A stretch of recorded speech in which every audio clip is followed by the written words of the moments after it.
Hi guys, कैसे हैं आप लोग। सो गाइस, वीडियो में हम स्टेट्स ऑफ मैटर के जेई में जो प्रीवियस ईयर्स क्वेश्चंस हैं वो सोल्व करेंगे। ये पार्ट 1 है इस सीरीज में। और जो दूसरे चैप्टर्स हैं उस पर भी मैं काफ़ी वीडियोस अपलोड कर चुका हूँ। प्लेलिस्ट आपको डिस्क्रिप्शन में मिल जाएगी। ट्रिक्स की, सॉल्वेंट्स की, नेम रिएक्शंस वगैरह वगैरह जो भी हैं आपको डिस्क्रिप्शन में एक बार जरूर देख लीजिएगा। काफ़ी वीडियो बन चुकी हैं। ओके, सो फिलहाल इसमें स्टार्ट करते हैं।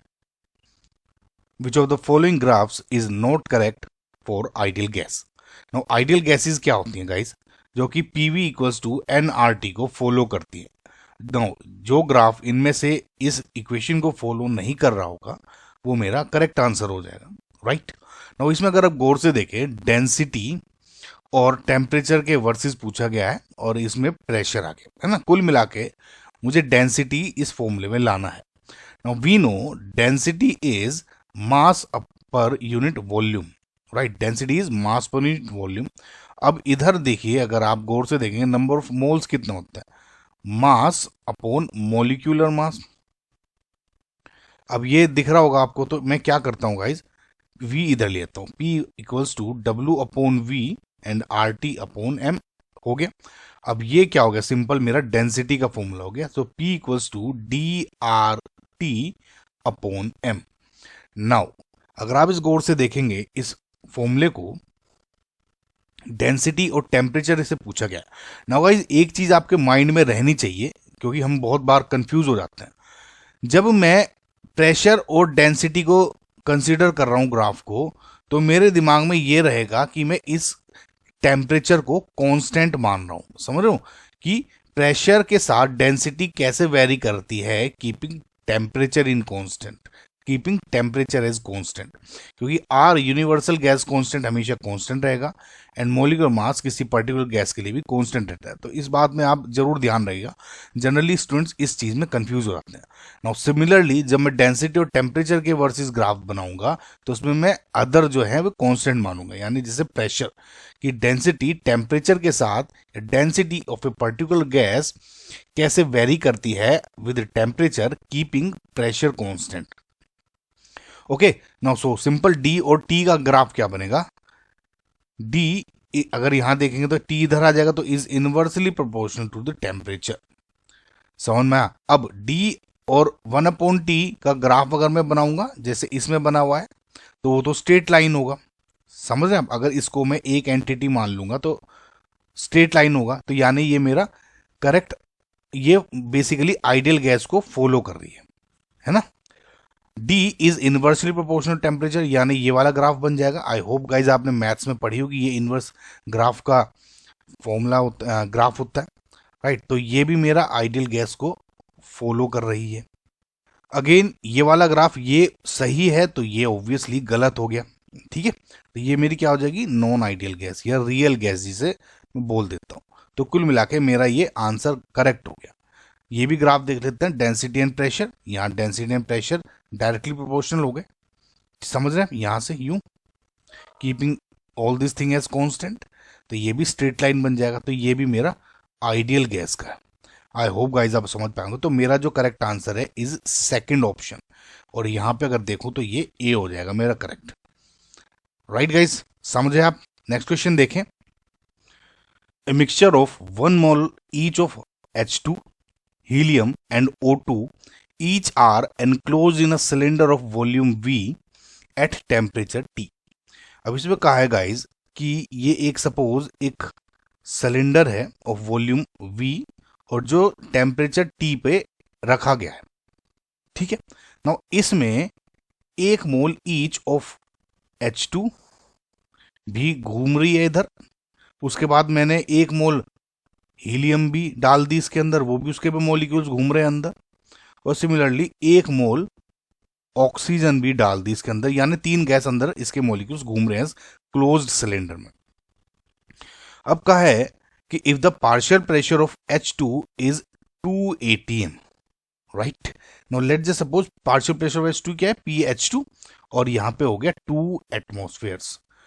The total pressure of the gas in the cylinder is.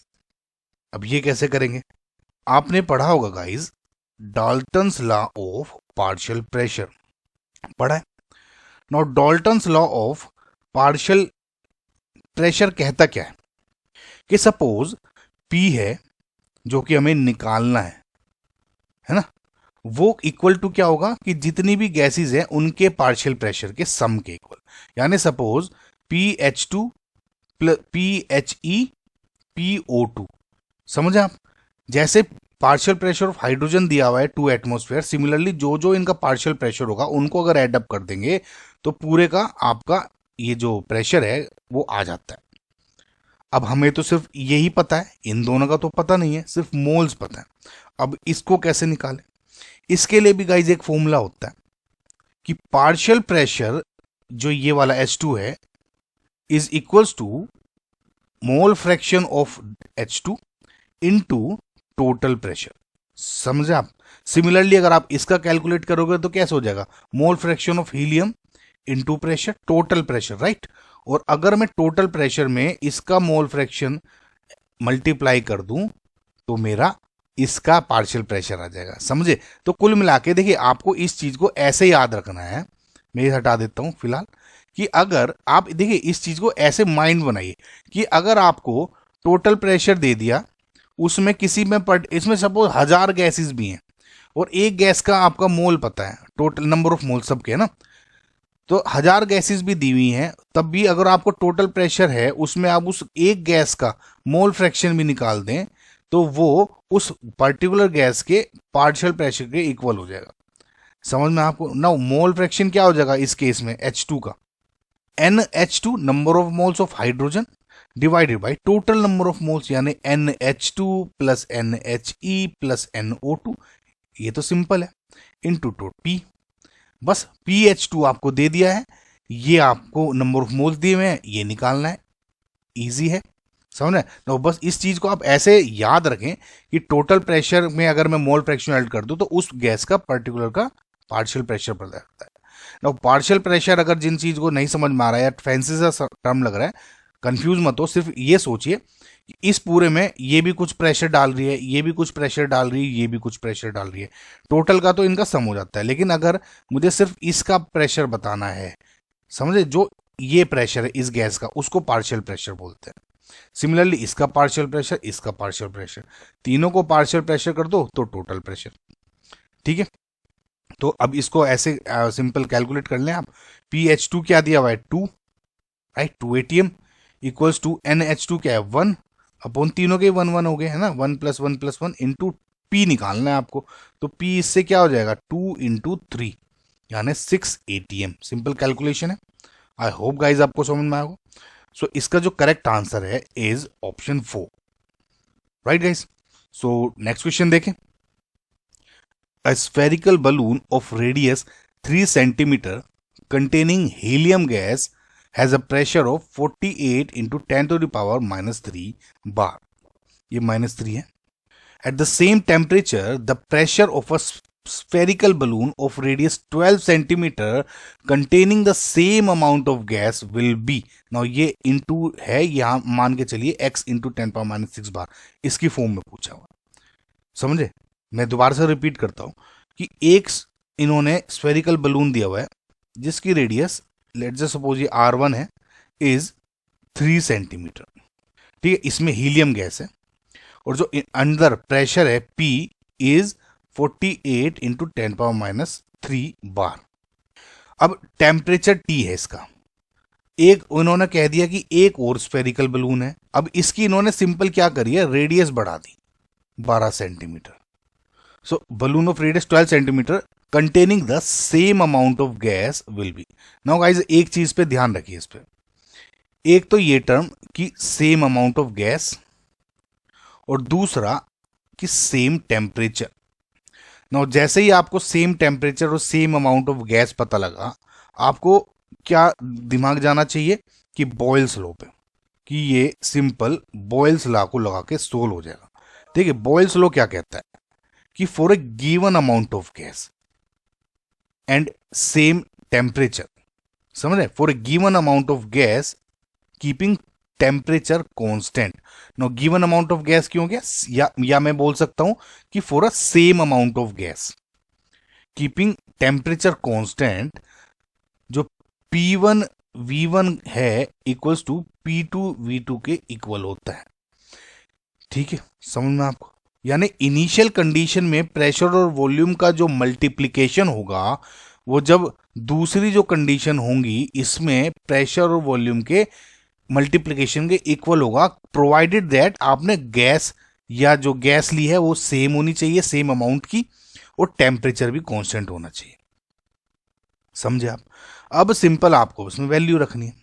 देखिए P1 लेट सपोज ये वन कंडीशन है और ये आपकी सेकंड कंडीशन है, तो P1 आपको इनिशियली 48 इंटू 10⁻³ बार दिया हुआ है।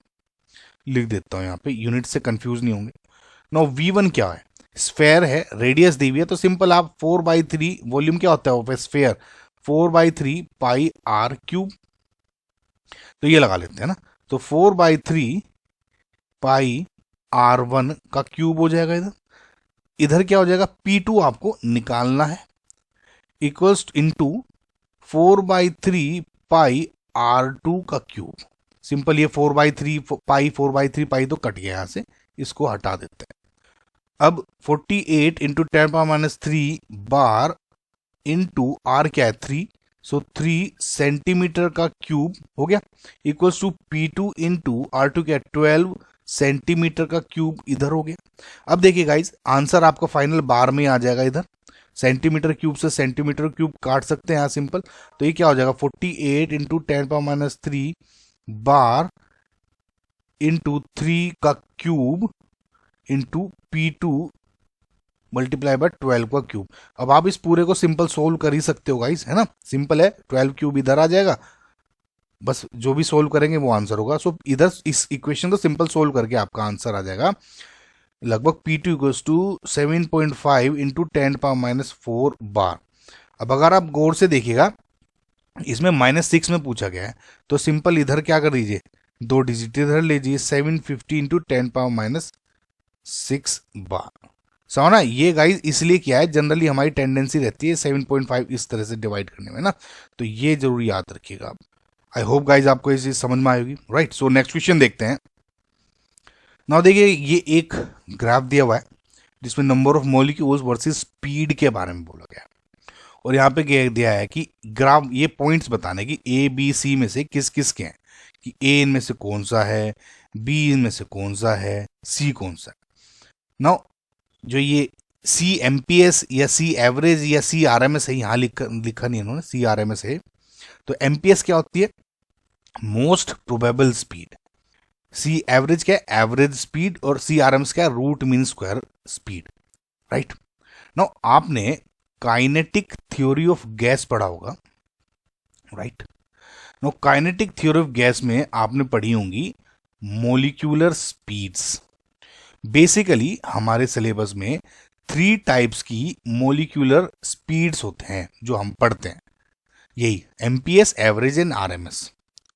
ठीक है ना, एक चीज आपको मैं बताता हूं, सपोज ये आपको कोई कंटेनर है, बबल है, कुछ भी, इसमें गैसेस है, ठीक है, यहां पे गैस है, ये सब अगर आप गौर से देखेंगे इसमें माइक्रोस्कोपिक लेवल पे जो ये गैसेस होती हैं ये डिफरेंट डिफरेंट पार्टिकल्स की बनी है। अब ये जो डिफरेंट पार्टिकल्स हैं इन सब की डिफरेंट स्पीड्स होती है, और that too in different direction. कोई इधर मूव कर रहा है किसी स्पीड से, सपोज C1, कोई इधर मूव कर रहा है सपोज C2 से, कोई इधर मूव कर रहा है सपोज C3 से, कोई इधर मूव कर रहा है सपोज C4 से। अब जब आप किसी गैस का मूवमेंट पढ़ते हो तो इन सब डिफरेंट जो पार्टिकल्स हैं इन सब की तो डिफरेंट स्पीड्स है। अब इन सब डिफरेंट स्पीड्स को तो आप मतलब उसमें नहीं ला सकते यूज में, कैसे देखेंगे आप एक गैस का अगर मूवमेंट पढ़ रहे हैं। तो इसलिए टू स्टडी गैसेस और मतलब इजियर वे में इन हमने एक ये टाइप की जो एक समझ ले कि हमने इन 3 कॉमन पॉइंट्स को समझ लिया कि लेट जस्ट सपोज कि कुछ मॉलिक्यूल्स ऐसे हैं जिनकी रूट मीन स्क्वायर वैल्यू ये आ जाएगी, इनकी जो मॉलिक्यूल्स है इनकी इस तरह आ जाएगी, और जो ये मॉलिक्यूल्स अगर मैं रूट मीन स्क्वायर लूँ इसके आ जाएगी। मतलब आप कोई सी भी यूज करते हैं डिपेंडिंग ऑन द कंडीशन, तीनों एक तरह से मान ले कि 3 डिफरेंट वेज हैं टू कैलकुलेट द स्पीड्स, है ना, समझ में? जैसे एवरेज निकालते हैं इसी तरीके से। तो बेसिक्स तो ज्यादा इसमें थोड़ा बहुत ये हो ही गया, लेकिन ये समझिए कि कि जो सी एम पी है मोस्ट प्रोबेबल स्पीड, उस ये ratio C average ratio C R M S ये इक्वल्स टू होता है, मतलब इनका फॉर्मूला मैं बता रहा हूं कि सी एम पी की वैल्यू होती है 2 RT/m, T temperature, R universal gas constant and M is molecular mass of that gas. C average की वैल्यू होती है √8 RT/πm। ये मत कंफ्यूज होइएगा आप कि ये मैंने रेशियो में क्यों, रेशियो में इसलिए लिया है कि it is easier to learn, जिससे रेशियो वेशियो है ना थोड़ा सा आसान हो जाता है। वैसे C M P is equal to 2 RT/m, simple. C R M P S यानी रूट मीन स्क्वायर स्पीड क्या हो जाएगी 3 RT/m। जब आप इसको काटेंगे ना, एम एम कैंसिल आउट कर देंगे तो ये इक्वल क्या हो जाएगा √2 रेशियो 8/π रेशियो √3। और इजियर वे में इसको लिखना चाहें तो 1 रेशियो 1.128 रेशियो 1.224। सो अगर आप इसमें देखें रेशियो में C R M P S की सबसे ज्यादा वैल्यू बैठ रही है, तो C R M P S सबसे ज्यादा होती है, देन दूसरे नंबर पे C average, then last C M P. कुछ कुछ क्वेश्चंस में आपको ये ऑर्डर पूछा जा सकता है, root means square speeds maximum होती है देन एवरेज, एंड ये ज्यादा होती है देन इसके। ये समझ में आपको। अब देखिए इस ग्राफ में क्या क्या गया, अगर आप देखें एक तो इधर तो स्पीड बढ़ रही है, यानी अगर ए बी सी में मैं 3 वैल्यू काउंट करूं तो सी वाली स्पीड सबसे मैक्सिमम है, बी वाली मिडिल वाली है और ए सबसे लेस है। समझ में आपको। तो इससे आप ये कह सकते हो कि जो ये सी है is C R M P S, बीच वाली है सी एवरेज और ए है आपका सी एम पी। समझ में आपको गाइस। एक चीज ये समझ में आ गई। एक पॉइंट और बताऊंगा अभी, लेकिन आंसर अभी आपको करेक्ट करवा देता हूं, ठीक है। इतना समझ में आ गया ना गाइस आपको। तो जो इससे आपको क्या हो जाएगा, A M P S, B है average and C is R M S, A correct answer. अब एक चीज देखिए गाइस, ये तो मैंने कह दिया कि ये वाली सबसे ज्यादा स्पीड है, ये मिडिल और ये, लेकिन आप इस गौर में देखेंगे कि कितने नंबर ऑफ मॉलिक्यूल्स हैं जो कि सीआरएमएस रखते हैं। ये उल्टा है। अगर मैं फ्रैक्शन का ऑर्डर बनाऊंगा तो ये उल्टा हो जाएगा कि नंबर ऑफ फ्रैक्शंस अगर मैं देखूं तो इन तीनों में रूट मीन स्क्वायर स्पीड जो फ्रैक्शन क्या है number of molecules, so RMS वाले कम रखते हैं, समझ रहे ये। उसके बाद आती है एवरेज, और सबसे ज्यादा मॉलिक्यूल्स जो स्पीड रखते हैं वो रखते हैं मोस्ट प्रोबेबल स्पीड। समझ रहे, स्पीड ज्यादा है लेकिन नंबर ऑफ मॉलिक्यूल्स ये स्पीड कम रखते हैं। आई होप गाइज आप समझ में होंगे, एक आइडिया हो गया होगा आपको, है ना। अच्छा एक चीज और मैं बता दूं, क्वेश्चन तो आपको समझ में आ गया होगा ना, कि जैसे जैसे आप टेम्परेचर बढ़ाते हैं उस पे ऑर्डर क्या होता है ये भी पता होना चाहिए, किसी क्वेश्चन में आ जाएगा। जैसे आपका ये ग्राफ है, ये ग्राफ गाइज बहुत इंपॉर्टेंट है, आपको समझ रखिएगा। जैसे टी है, T1 टेम्परेचर पे मैं अगर इसका टेम्परेचर इंक्रीज कर दूं थोड़ा सा, तो ये जो ग्राफ है वो इस तरह से आगे को धकेल जाएगा ऐसे। ये जो पीक है ये तो डिक्रीज हो जाएगी, और ये जो नीचे जा रहा होता ये थोड़ा ऊपर आ जाएगा। समझ रहे, ये T2 थोड़ा और अगर इसका मैं टेम्परेचर बढ़ा दूं तो फिर से इसकी पीक और नीचे आ जाएगी और ये और ऊपर आ जाएगा। समझे, तो ये रहता है टेम्परेचर का। तो T1 इसमें क्या है, ये ऑर्डर है। जो अगर आप देखेंगे तो टेम्परेचर बढ़ा देंगे तो आगे से यहां से पुश कर दो थोड़ा सा, ये नीचे आ जाएगा और ये ऊपर उठ जाएगा ऐसे। आई होप गाइस ये छोटे छोटे बेसिक पॉइंट आपको समझ में आ गए होंगे, है ना। सो नेक्स्ट क्वेश्चन देखते हैं। Points 1, 2 and 3 in the following plot respectively correspond to, basically 1, 2, 3 है और ये कंडीशन दे दी गई है कि इसमें 1 कौन सा है, 2 कौन सा है एंड 3 कौन सा है। राइट गाइस, अब देखिए वीएमपी क्या है, मोस्ट प्रोबेबल स्पीड, ये अभी तक हम समझ पाए। अब ये बेसिकली अगर आप गाइस कंफ्यूज हो रहे हैं तो ये ऐसा है, ये पहला फर्स्ट है, देन ये दूसरा सेकंड है, और फिर ये तीसरा थर्ड है। समझ रहे, ये जो लाइन बन रही है ये वाली थर्ड हो गई, ये वाली हो गई यहां से ये सेकंड, और ये हो गई फर्स्ट रो, है ना। समझ में आ गया आपको किस तरह से देख रहे हैं, ऐसे। नाउ देखिए मोस्ट प्रोबेबल स्पीड के बारे में सबसे बारे में पूछा गया है, तो वीएमपी क्या है, मोस्ट प्रोबेबल स्पीड, अभी बताया था पिछले क्वेश्चन में 2 RT/m। ठीक है। अब देखिए गाइस, अगर इसमें देखेंगे 2R तो कांस्टेंट हो गया, टेम्परेचर और मोलिकुलर मास है वो सबके कंडीशन में डिफरेंट आ रही है। H2 आ गई है तो मोलिकुलर मास इसका डिफरेंट होगा, N2 है तो इसका डिफरेंट होगा, ऑक्सीजन है तो इसका डिफरेंट होगा, और टेम्परेचर भी चेंजेस हो रहे हैं। तो मैं फिलहाल ये कह सकता हूं कि जो VMP है is directly proportional to T/m। इधर हो गया। देखिए, आप सिंपल कर क्या सकते थे कि अभी मैं एक सेकंड होल्ड रखिएगा, अभी मैं आपको बता दूं पहले मैं कर क्या रहा हूं, है ना। उससे फिर आपको अगर थोड़ा बहुत कंफ्यूजन होगा मैं क्लियर कर दूंगा। देखिए ये टेबल देखिए, गैस यानी ये H2 हो गई, ये सपोज N2 है, ये ऑक्सीजन। यहाँ पे मोलिकुलर मास लिख लेते हैं, हाइड्रोजन का 2 हो गया, नाइट्रोजन का क्या हो जाएगा 14 इंटू 2 28, एंड ऑक्सीजन क्या क्या हो जाएगा गैस का 16 इंटू 2 यानी 32। सिमिलरली अब देखिए, टेम्परेचर भी दिया हुआ है, H2 का दिया हुआ है 300 केल्विन, सभी ऑप्शन में अगर आप गौर से देखेंगे तो सभी में 300 केल्विन है। नाइट्रोजन का 300 केल्विन है सभी ऑप्शन में, और जो ऑक्सीजन है इसका भी 400 है सभी ऑप्शन में, तो यहाँ पे कोई दिक्कत नहीं है। अब देखिए गाइस, एक बार मैं आपको बता दूं हम कर क्या रहे हैं इसमें। देखिए गाइस, ये 3 पॉइंट है, फर्स्ट सेकंड थर्ड, और ये क्या है इन सब की VMP है इन पॉइंट्स में, है ना। ये VMP फर्स्ट है, ये सेकंड की, ये थर्ड की। तो अगर मैं इस ग्राफ से देखूंगा तो जो ये थर्ड है V3 इज सबसे ज़्यादा है, ये मोस्ट प्रोबेबल स्पीड की बात कर रहा हूँ, फिर देन सेकंड आती है, देन थर्ड। तो कुल मिला के देन फर्स्ट।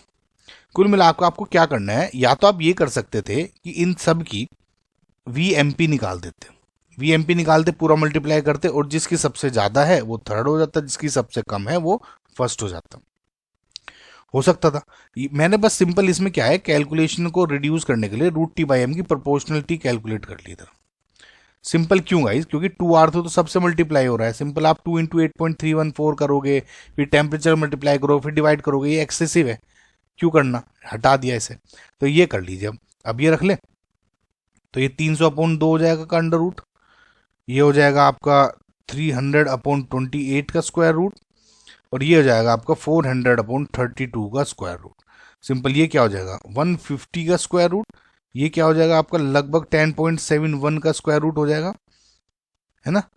और ये लगभग हो जाएगा आपका 12.5 का स्क्वायर रूट। सिंपल डिवीजन है और कुछ नहीं है। अगर आप देखेंगे इससे गौर से 150 का स्क्वायर रूट सबसे ज़्यादा होगा, तो यानी ये क्या हो जाएगा थर्ड। इन दोनों में दूसरे नंबर पे ये आ गया, ये क्या हो जाएगा सेकंड, और सबसे लोएस्ट 10.71 का स्क्वायर रूट हो जाएगा फर्स्ट। सिंपल कैलकुलेशन मैंने कम किया, समझ में आपको गाइस। तो इसमें क्या हो गया, जो थर्ड है H2 वो सबसे ज्यादा है, ठीक है। देन O2 है, ये हो गया C, यानी C ऑप्शन आपको करेक्ट है। आई होप गाइस आपको ये क्वेश्चन समझ में आया होगा, right guys. So next question देखते हैं। कंसिडर द फॉलोइंग टेबल, ये दी गई है ABCD, A एंड B की वैल्यूज दी गई हैं। A and B are van der Waals constant. The correct statement about the gases is. Now guys we know कि जो PV इक्वल्स टू nRT है वो आइडियल गैस की कंडीशंस होती है ना। इन रियल केसेस जो ideal gas doesn't exist, right, real gases. तो आइडियल गैस को मॉडिफाई कर दिया इन वंडरफुल इक्वेशन में, जिसमें P को इसमें ये अपॉन AV² ये ऐड कर दिया, और इधर V में B माइनस कर दें तो RT जो ये फॉर्मूला बनेगा, ये क्या होता है आपका वंडरवॉल इक्वेशन। ये एक तरह से करेक्ट वर्जन है इसका है ना, for in real cases. I hope guys समझ पाओगे। नाउ इसमें A क्या है एंड B क्या है, इसका हमें समझ होनी चाहिए। बेसिकली जो A है वो आपका जो जो गैसेस है ना, गैसेस के बीच में जो इंटरमोलिकुलर फोर्सेस होती हैं, जो अट्रैक्शन होता है उसको मेजर करती है। और जो बी है बेसिकली वॉल्यूम का करेक्शन है, ठीक है, समझ में। ए क्या है, A measures the intermolecular force of, जो इंटरमोलिकुलर फोर्स अट्रैक्शन है मॉलिक्यूल्स के बीच में उसको मेजर करता है। और जो बी है is like a volume correction of gas molecules. समझ में आ गाइस आपको ना।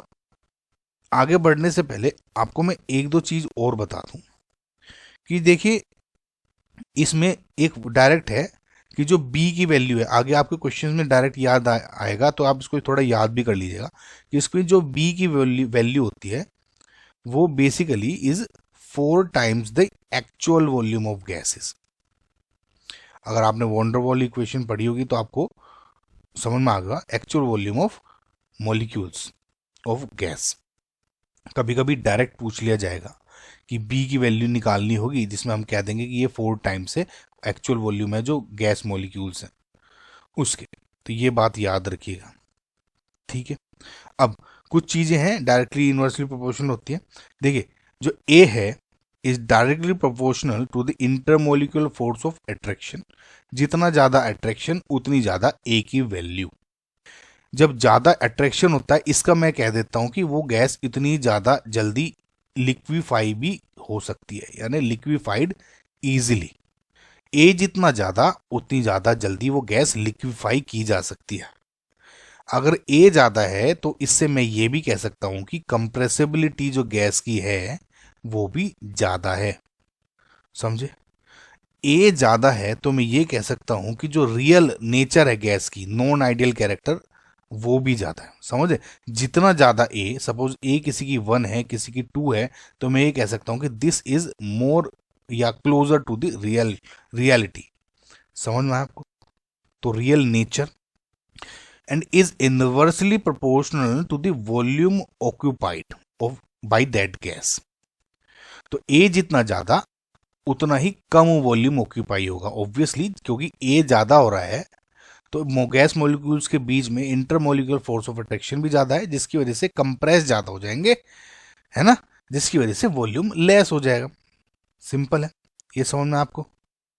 अब जो आपने ये चीजें ली हैं, ये पूरा का पूरा इनवर्स होता है बी के लिए।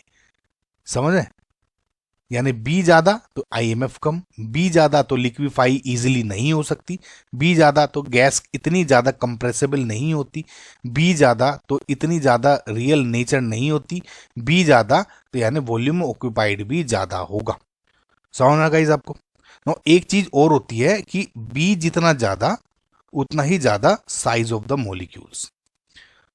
अभी आगे इस पे एक क्वेश्चन आएगा तो उसमें आपको और समझ में आ जाएगा। सपोज किसी एक गैस का जो मॉलिक्यूल का साइज है इतना है, किसी एक गैस का मॉलिक्यूल का साइज इतना है, किसी का इससे भी ज्यादा इतना है। तो मैं B1 B2 एंड B3 लिख लूं तो B3 सबसे ज्यादा होगा इसमें, B2 सबसे, B2 कम बीच में, और B1 सबसे कम। समझ रहे? जैसे जैसे साइज बढ़ रहा है मॉलिक्यूल का तो बी का वैल्यू भी बढ़ रहा है। तो ये इंपॉर्टेंट पॉइंट थे गाइस जो आपको पता होने चाहिए, इसलिए मैंने आपको बता दिया। अब इसमें आपको एक करेक्ट ऑप्शंस बताने हैं कि अब क्या क्या है, ये सारी नॉलेज आपको होनी चाहिए। अब इसमें ऑप्शन में देखिए, C will occupy lesser volume than gas ए।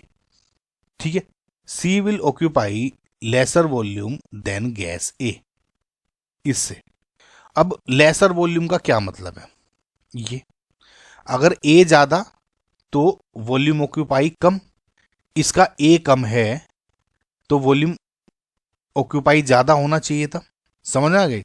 देखिए, ए ज्यादा वॉल्यूम कम, ए कम वॉल्यूम ज्यादा, तो ए कम है तो वॉल्यूम ज्यादा होना चाहिए था, तो ये रॉन्ग हो गया यहीं पे। समझ में आपको? C will occupy lesser volume खत्म हो गया, यानी C will occupy more volume than gas A, ये तो सही हो गया। इससे आप यहां से भी करेक्ट कर सकते हैं कि ये और ये फिलहाल सेम दी हुई है, तो यहीं से आपका आंसर आ जाएगा। तो ये तो करेक्ट गलत हो गया, यानी पहला ऑप्शन सब सबका ही सही है। अब दूसरा क्या है? Gas B will be more compressible than gas D. Gas B will be more compressible than gas D. अब इसका ए का वैल्यू तो सेम है, बी से आपको देखना पड़ेगा। ठीक है, तो क्या है? Will be more compressible, B जितना ज्यादा कंप्रेसिबिलिटी उतनी कम, बी कम है तो कंप्रेसिबिलिटी ज्यादा होनी चाहिए। तो gas B will be more compressible कब होगी? जब बी कम होगी, बी का जो बी है वो कम होगा। तो इधर क्या है? 0.041, इधर 0.4382, तो इसका बी कम है। समझ में आपको गाइस? इसका बी कम है, बी और इसका ज्यादा, यानी ये करेक्ट स्टेटमेंट हो गया। बी कम है तो कंप्रेसिबिलिटी ज्यादा होगी, राइट? तो ये ऑप्शन आपका सही है, तो आंसर बी हो जाएगा। इसमें देखेंगे तो इसमें उल्टा लिखा है सब में, थोड़ा सा कंफ्यूजिंग था ये ऑप्शन, एक बार दोबारा देखेंगे तो आपका हो जाएगा इस, राइट? नेक्स्ट क्वेश्चन देखें। At a given temperature T gases neon, argon, xenon and krypton are found to deviate from ideal gas behavior. सबके सब नोबल गैसेज हैं. Their equation of state is given as, ये दे दिए इन्होंने इस बार van der Waals equation के बजाय ये दे दिया, P equals to R T upon V minus B at temperature T. Here B is the van der Waals constant. Which gas will exhibit steepest increase in the plot of Z? Now steepest का मतलब क्या है, देखिए आपको मैं अगर थोड़ा समझ में आ रहा हो तो एक का स्लोप ये है, एक का स्लोप ये है, तो मैं क्या कहूंगा, ये A है एंड ये B है, तो B is steeper than A. तो मतलब स्टीपर का मतलब क्या समझे कि ढलान या एंगल, समझे? तो थीटा जिसका ज्यादा या एंगल जिसका ज्यादा वो ज्यादा स्टीपर, जितना ढलान ज्यादा होगा. ठीक है. अब देखिए सबसे पहले तो एक चीज देखिए, ये P है तो इधर निकाल लेता हूं, P into V minus B equals to R T. अब देखिए गाइस एक काम आप और देखिए कि which gas will exhibit steepest increase in the plot of Z, यानी कंप्रेशन फैक्टर वर्सेस पी. तो यानी ये क्या दिया गया है, जेड वर्सेस पी ग्राफ बनाना है आपको. जेड क्या होता है, compressibility factor, P V upon N R T, right. ये तो सिंपल है, P equals to Z equals to P V upon N R T है ना, P V equals to N R T को इसमें मॉडिफाई कर देते हैं, कंप्रेसिबिलिटी फैक्टर हो जाता है. बेसिकली क्या है, Z equals to V real upon V ideal भी बोलते हैं इसको, रियल गैस का वॉल्यूम अपॉन आइडियल गैस का volume equals to compressibility factor. तो फिलहाल ये फॉर्मूला भी होता है, देखते हैं कौन सा यूज होता है. तो बेसिकली जेड और पी में आपका आंसर चाहिए, तो इसको ऐसे कर लेते हैं. देखिए सिंपल सेवल है, P V minus P B equals to R T, P V इधर ले जाऊं तो R T upon P B. ठीक है. अब P V upon R T अगर मैं डिवाइड कर दूं तो 1 अपॉन P B upon R T. देखिए ये P V upon R T वाला फॉर्मूला बन गया. अब एन है, सपोज 1 मोल ऑफ गैस के लिए बात कर रहा हूं तो एन इक्वल्स टू 1 ले लेता हूं मैं. ठीक है, अपने उसके लिए, क्योंकि अब यहाँ एन तो कुछ दिया हुआ नहीं है ना. तो P V upon R T क्या हो गया, Z 1 plus P into B upon R T.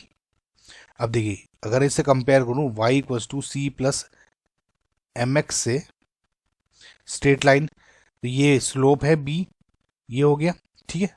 तो ये इस तरह का ऐसा ग्राफ बन जाएगा जहां पे जो ये स्लोप है थीटा यानी टेन थीटा या m क्या हो जाएगा, b अपॉन आर टी के.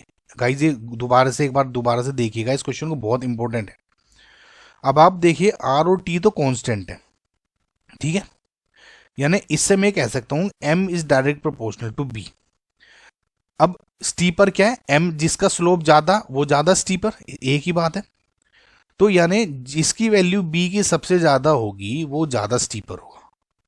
अगर आप गौर से देखें, मैंने अभी जो पिछली क्वेश्चन आपको बताया था कि जो b की वैल्यू है वो direct is equals to 4 times the actual जो वॉल्यूम है ऑफ मॉलिक्यूल्स, गैस मॉलिक्यूल्स बताया था आपको. b equals to 4 time the volume of gas, यानी इसकी b की वैल्यू ज्यादा हो जाएगी, वो ज्यादा हो जाएगा. या मैं ये कह सकता हूं कि वॉल्यूम ऑफ गैस या साइज ऑफ द मॉलिक्यूल जिसका ज्यादा है उसका b ज्यादा हो जाएगा. कंफ्यूज हो रहे होंगे अभी, लेकिन एक बार दोबारा देखिएगा. अगर ये क्या है, सारी की सारी नोबल गैसेस है, तो helium, neon, argon, krypton, xenon, radon, यहां से साइज इंक्रीज हो रहा है.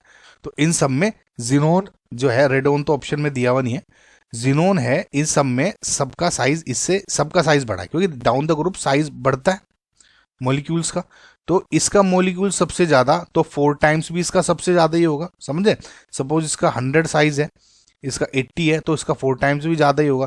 तो मैं क्या कह सकता हूं कि जो जिनोन है इसका साइज सबसे ज्यादा हो गया, बी इसकी वैल्यू सबसे ज्यादा होगी, एम ज्यादा हो गया यानी स्टीपर सबसे ज्यादा हो गया, यानी ए ऑप का ऑप्शन सही हो गया.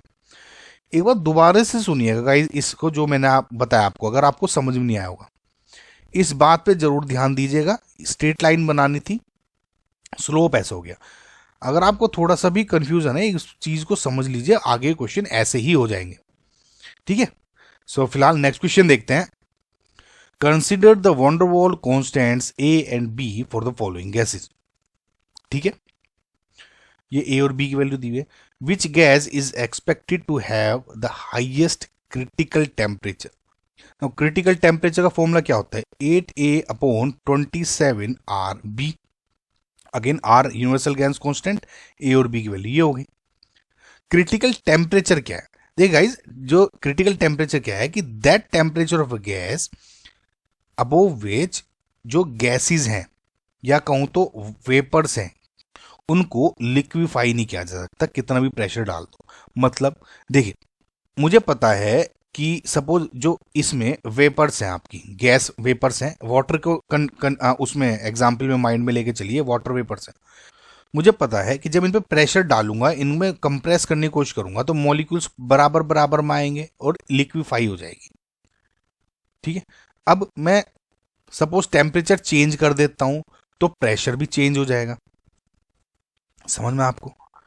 तो जो टीसी है टेम्परेचर, वो ये है कि सपोज इसका मैं टेम्परेचर टीसी कर देता हूं तो इस टेम्परेचर के ऊपर ये वो पॉइंट है कि जो लास्ट पॉइंट है जहां पे बस गैस अब लिक्विफाई हो जाएंगी। अब इसके ऊपर आप चाहे कितना भी प्रेशर डाल दो, गैस लिक्विफाई हो ही नहीं सकती, वो सिंपल उसमें रहेगी। थोड़ा आइडिया हो गया होगा ना आपको गाइस। सो अब ये क्या है, टीसी 8a/27 RB। मैं कहूं तो टीसी इक्वल्स टू क्या हो गया, A/B के डायरेक्टली प्रोपोर्शनल। ठीक है, हाईएस्ट क्रिटिकल टेम्परेचर क्या हो जाएगा, जिसका A/B का रेशियो सबसे ज्यादा होगा। ऑब्वियस यहां से भी कैलकुलेट कर सकते थे, लेकिन आप इतना क्यों मेहनत कर रहे हो, सिंपल करो ना। तो अगर आप यहां से देखो, argon, neon, krypton and xenon, A/B की वैल्यू निकालते हैं, A/B की वैल्यू सबकी। तो इसका क्या हो जाएगा, 1.3 डिवाइड बाई 3.2, इसका 0.2 डिवाइड बाई 1.7, ये 5.1 डिवाइड बाई 1, और ये क्या हो जाएगा 4.1 डिवाइड बाई 5। तो अगर आप इनकी वैल्यू कैलकुलेट कर लो, ये क्या हो जाएगा 0.4, 0.117, 5.1 हो जाएगा ये, और ये हो जाएगा 0.82।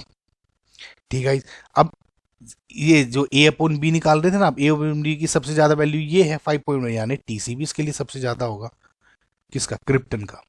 ठीक है, जो आपका करेक्ट आंसर क्या हो जाएगा, ए। आई होप गाइज आपको ये जो ए और बी है इनको कैसे यूटिलाइज करना है ये सब चीजें समझ में आ गई होंगी। सो बाकी क्वेश्चन अगली पार्ट में करूंगा, मैं जल्दी बनाऊंगा इस, थोड़ा सा मेरी तबीयत ठीक नहीं थी इसलिए मैं थोड़ा लेट अपलोड किया है।